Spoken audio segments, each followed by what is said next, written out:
नमस्कार विद्यार्थी मित्रों हमने संज्ञा के 5 प्रकार जो हैं उस 5 प्रकार के बारे में पिछले वीडियो में अच्छी तरह से समझा है।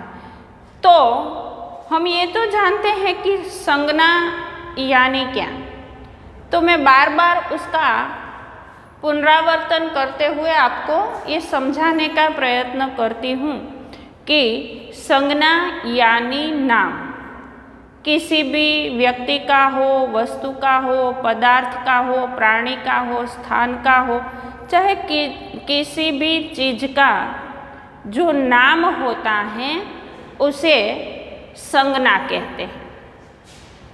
तो हमने ये भी देखा कि संज्ञा के कितने भेद हैं। तो हमने ये भी देखा कि संज्ञा के 5 भेद हैं: व्यक्तिवाचक संज्ञा, जातिवाचक संज्ञा, समूहवाचक संज्ञा, द्रव्य या पदार्थवाचक संज्ञा और भाववाचक संज्ञा। तो ये 5 भेद हैं। ये 5 भेद के अलावा यहाँ पर एक भेद और है, ये है कर्तृवाचक संज्ञा। तो ये कर्तृवाचक संज्ञा क्या है?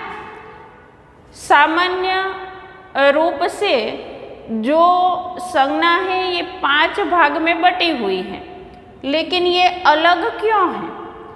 तो उसका भी एक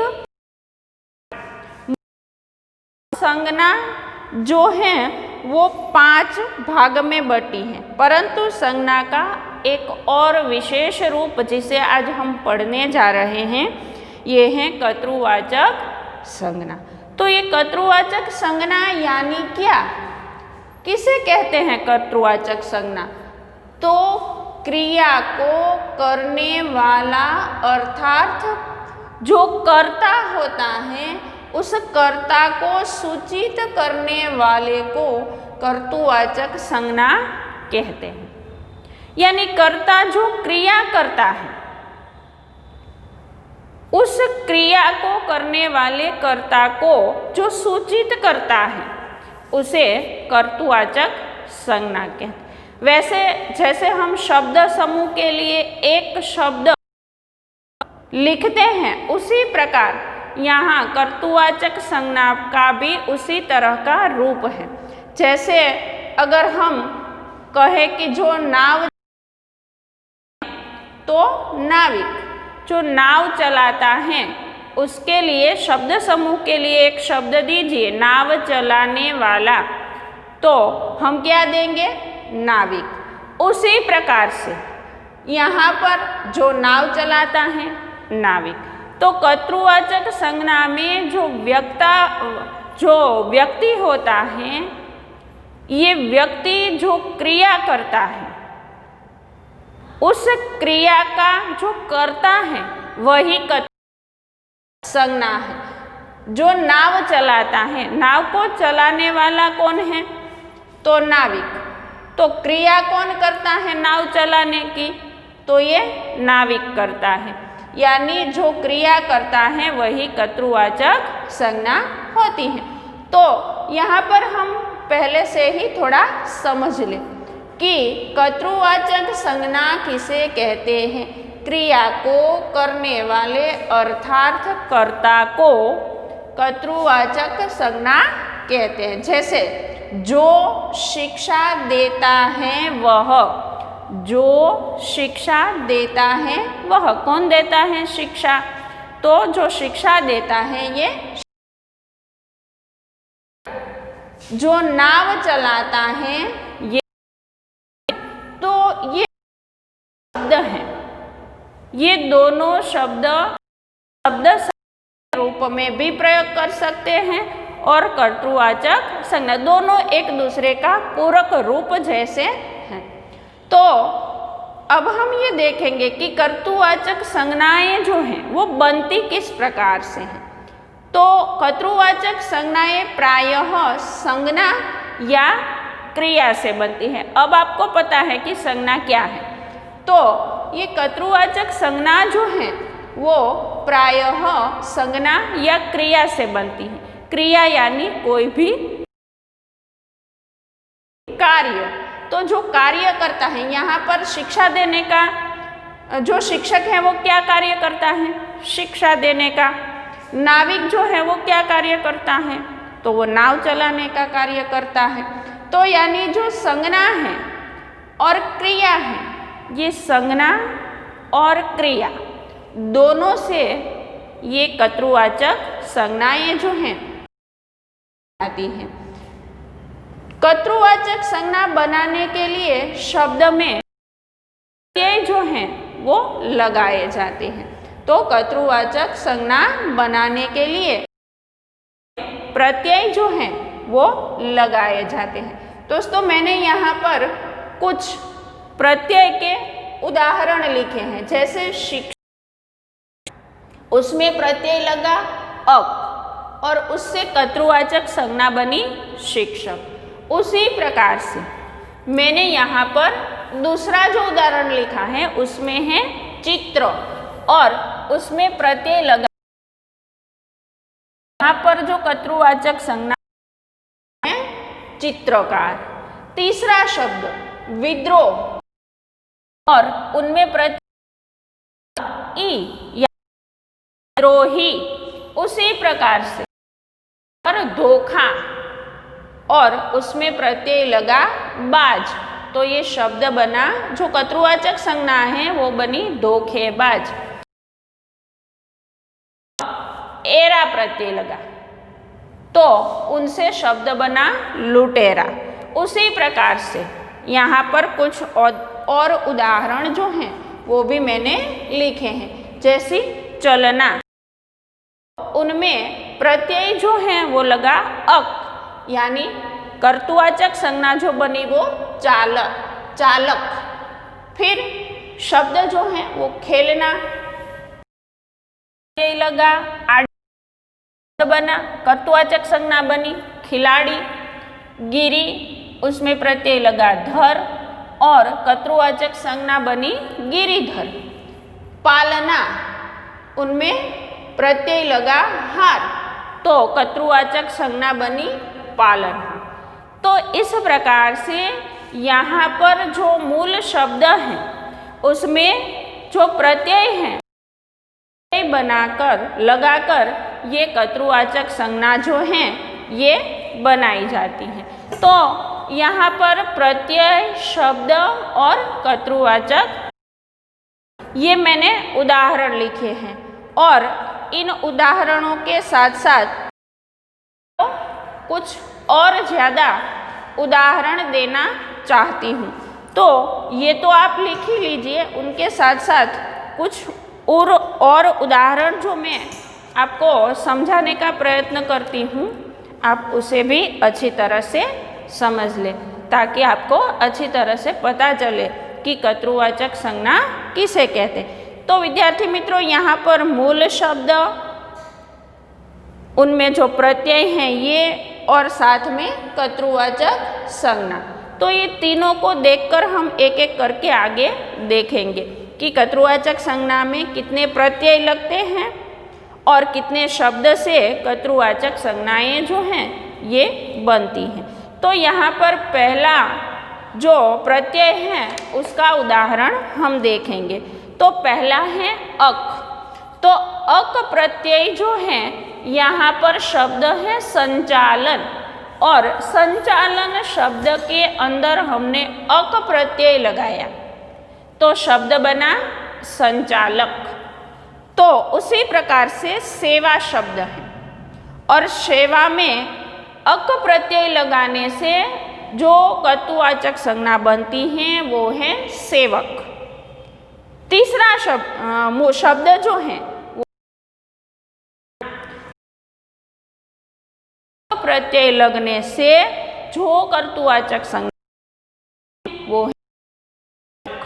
इसी प्रकार प्रशंसा प्रत्यय और जो कर्तृवाचक संज्ञा है वो बनी प्रशंसक।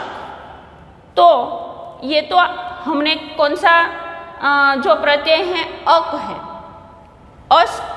उस अक प्रत्यय का जो उदाहरण है वो देखा। अब हम देखते हैं अक्कड़ जो प्रत्यय है, उस अक्कड़ प्रत्यय से कौन कौन सी कर्तृवाचक संज्ञाएं बनती हैं। जैसे अक्कड़ प्रत्यय में भूलना शब्द लगाने से कर्तृवाचक जो संज्ञा बनती हैं, ये कौन सी बनी? तो ये बनी भुलक्कड़। उसी प्रकार से घूमना प्रत्यय अक, तो संज्ञा बनी भुलक्कड़, घुमक्कड़, सॉरी घूमना, तो अक प्रत्यय लगाने से जो कर्तृवाचक संज्ञा बनी वो है घुमक्कड़।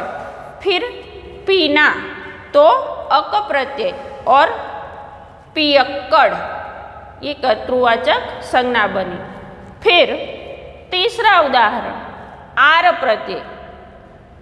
आर प्रत्यय में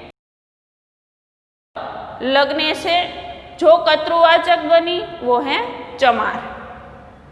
तो ये जो दोस्तों एक देखिए संचालक, भुलक्कड़, चमार, ये सभी कर्ता है और जो क्रिया कर्ता के द्वारा होती हैं उसी से ये कर्तृवाचक संज्ञाएं जो हैं वो बनाई जाती हैं। उसी प्रकार से हम देखें कि सोना, उसमें जो प्रत्यय जुड़ा वो कौन सा है? आर, तो शब्द कर्तृवाचक संज्ञा बनती है सुनार। फिर यहाँ पर लोहा, तो लोहा जो शब्द है उसमें आर प्रत्यय लगने से जो कर्तृवाचक संज्ञा बनी वो है लोहार। फिर उसी प्रकार से यहाँ पर दीर्घ ई प्रत्यय और यहाँ पर शब्द है विद्रोह, तो विद्रोह शब्द में दीर्घ ई प्रत्यय लगने से जो कर्तृवाचक संज्ञाएं बनती हैं वो है विद्रोही।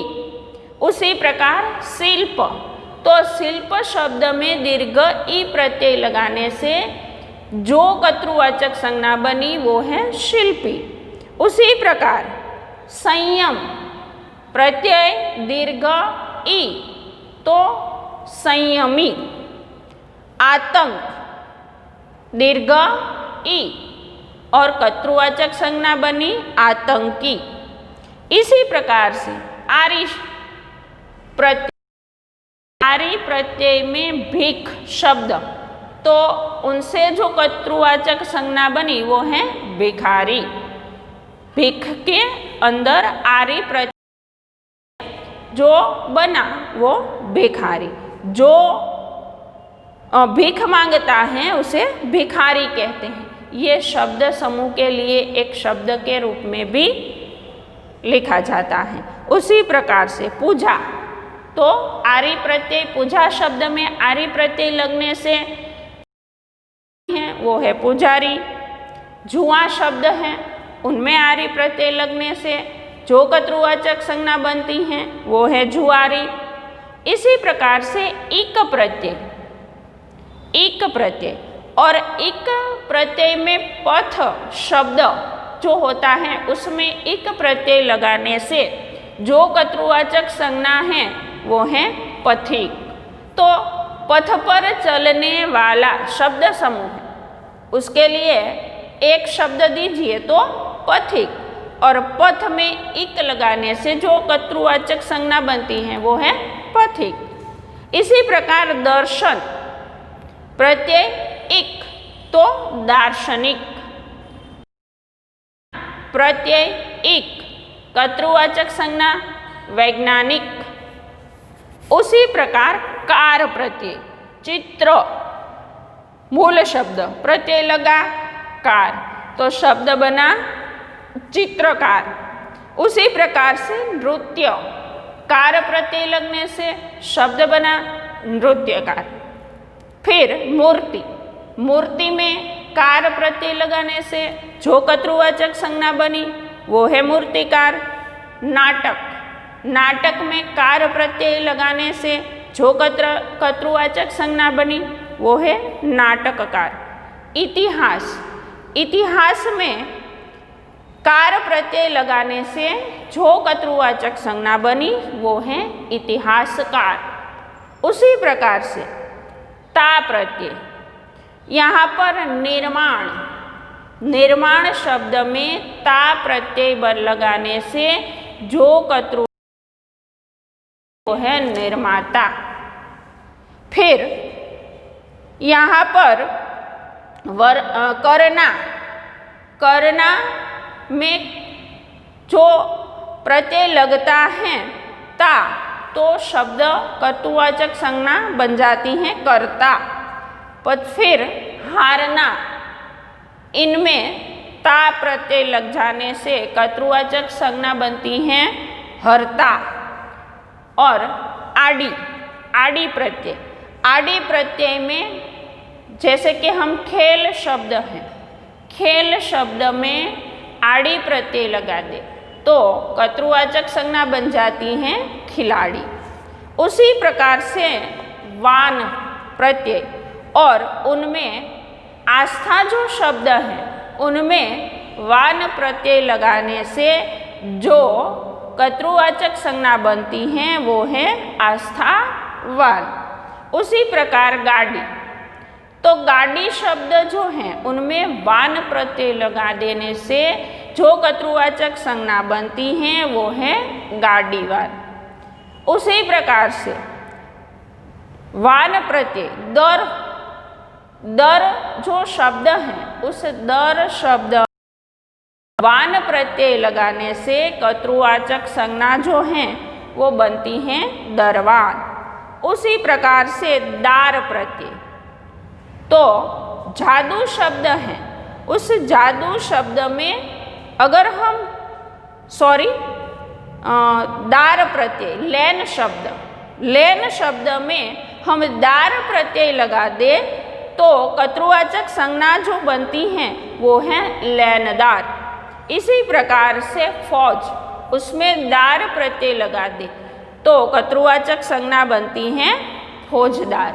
थाना शब्द है, थाना शब्द में दार प्रत्यय लगा दे तो जो कर्तृवाचक संज्ञा बनती हैं वो है थानेदार। और इसी प्रकार किराया शब्द में दार प्रत्यय लगाने से जो कर्तृवाचक संज्ञा बनती हैं वो है किराएदार। और इसी प्रकार गर शब्द है, गर शब्द, तो जो शब्द है उसमें गर प्रत्यय लगाने से जो कर्तृवाचक संज्ञा बनती हैं वो है जादूगर। પછી बाजी शब्द है, बाजी शब्द में गर प्रत्यय लगाने से जो कर्तृवाचक संज्ञा बनती हैं ये हैं बाजीगर।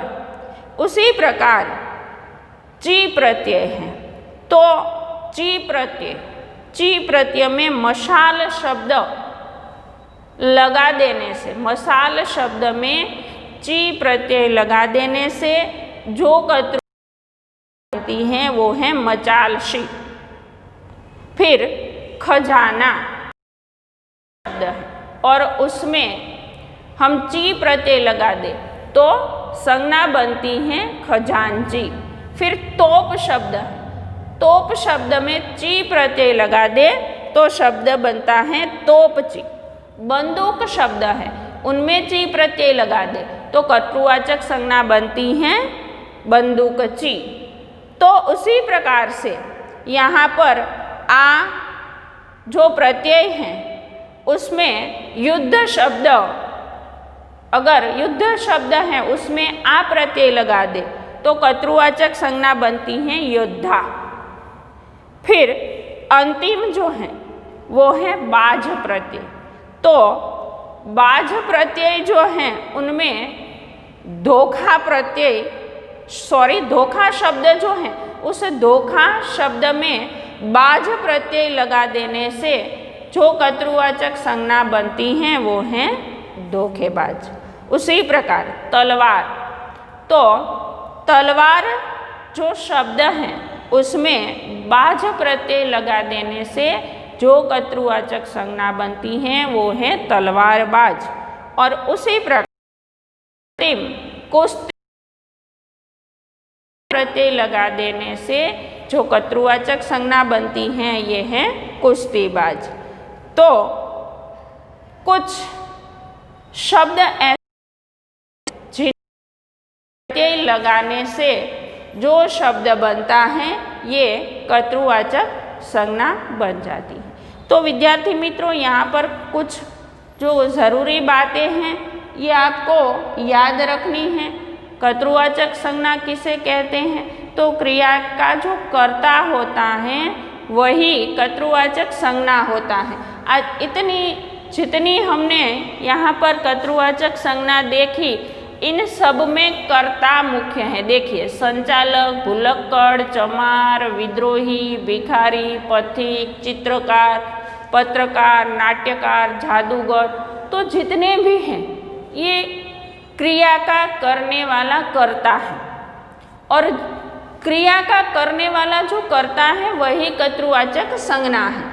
लेकिन उनमें हमें कुछ जो मूल शब्द होते हैं इस प्रकार संचालन, भूलना, चर्म, विद्रोह, भीख, पथ, चित्र, तो उनमें हमें कुछ इस प्रकार से प्रत्यय लगाने होते हैं और ये जो बनता है वही कर्तृवाचक संज्ञा होती है। तो ये बात हमेशा याद रखनी है कि जो कर्तृवाचक संज्ञा है ये आपको शब्द समूह के लिए एक शब्द दीजिए का ही एक रूप लगेगा। जिस प्रकार हम शब्द समूह के लिए एक शब्द में शब्द लिखते हैं उसी प्रकार यहाँ पर भी होता है। तो आपको ये बातें अच्छी तरह से याद रखनी है। तो दोस्तों, आज के लिए इतना ही। अगले वीडियो में दोबारा मिलेंगे। अस्तु।